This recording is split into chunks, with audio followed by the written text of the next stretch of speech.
6 আসনের ভোট কেনার সময় সূত্রাপুরে থানা জামায়াতে নায়েবে আমির মোহাম্মদ হাবিবকে আটক করে সাধারণ জনগণ। এ সময় নির্বাহী ম্যাজিস্ট্রেট সত্যতা নিশ্চিত করে তাকে 2 দিনের কারাদণ্ড দেন। 11 ফেব্রুয়ারি রাজধানীর সূত্রাপুর কমিউনিটি সেন্টার ভোট কেন্দ্রের সামনে টাকা দিয়ে ভোট কেনার সময় স্থানীয় জনগণ তাকে আটক করে।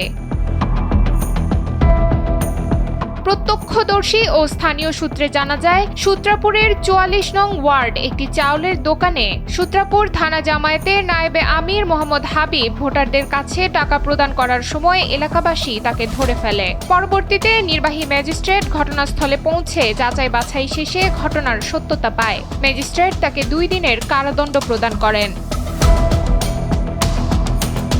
ডেস্ক রিপোর্ট, সময়ের আলো।